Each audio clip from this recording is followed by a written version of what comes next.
Welcome back. ఈ వీడియోలో పిండం సినిమా రివ్యూ చూద్దాం. ఈ సినిమాలో శ్రీరామ్, ఖుషీరావు, శ్రీనివాస్ అవసరాల లీడ్ రోల్లో యాక్ట్ చేశారు.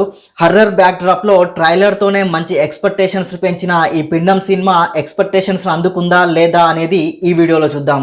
ఈ సినిమా కథ విషయానికి వస్తే, తాంత్రిక విద్యలో అత్యంత ఎక్స్పర్ట్ అయిన అన్నమ్మని శ్రీనివాస్ అవసరాల తన రీసెర్చ్ కోసం ఇంటర్వ్యూ చేస్తాడు. తన కెరీర్లో అత్యంత కష్టమైన కేసు ఏమైనా ఉందా అని శ్రీనివాస్ అవసరాల అన్నమ్మని అడుగుతాడు. ఆమె 1990లో శుక్లాపేటలో ఒక కుటుంబానికి జరిగిన సంఘటనను చెప్తుంది. ఆంటోనీ, తన భార్య మేరీ, తన తల్లి, 2 పిల్లలతో ఒక ఇంట్లో దిగుతారు. ఆంటోనీ భార్య మేరీ ప్రెగ్నెంట్. ఆ ఇంట్లో దిగిన దగ్గర నుండి ఆ ఇంట్లో అంతా ఏదో అనుమానాస్పదంగా జరుగుతూ ఉంటుంది. వాళ్ళు ఏం జరుగుతుందో అని భయపడుతూ ఉంటారు. అసలు వాళ్ళని భయపెడుతుంది ఏంటి?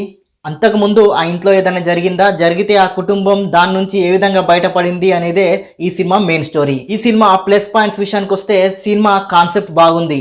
సినిమాలో లీడ్ క్యారెక్టర్స్ చేసిన వాళ్ళంతా యాక్టింగ్ బాగుంది. ముఖ్యంగా తన చిన్న కూతురుగా యాక్ట్ చేసిన పాప న్యాచురల్ యాక్టింగ్తో ఆకట్టుకుంటుంది. సినిమా స్టార్టింగ్ ఎపిసోడ్ థ్రిల్ చేస్తుంది. ఈ క్లైమాక్స్ ఎపిసోడ్లు ఇంప్రెసివ్ గా ఉంటాయి. కొన్ని సీన్స్ ని బ్యాక్గ్రౌండ్ స్కోర్ తో ఇంకొక రేంజ్ కు తీసుకెళ్లారు. ఈ సినిమాకి మ్యూజిక్ ప్లస్ అయింది. ఈ సినిమా మైనస్ పాయింట్స్ విషయానికి వస్తే, సినిమా కాన్సెప్ట్ బాగున్నప్పటికీ దర్శకుడు దానిని ప్రజెంట్ చేయడంలో తడబడ్డాడు. కొన్ని అనవసర సీన్స్ తో సాగదీసినట్టు అనిపిస్తుంది. నెక్స్ట్ ఏం జరుగుతుందో ముందే మనం గెస్ చేయగలుగుతాం. శ్రీనివాస్ అవసరాల రోల్ బాగుంది, కానీ ఎండింగ్ మాత్రం అంత కన్విన్సింగ్ గా అనిపించదు.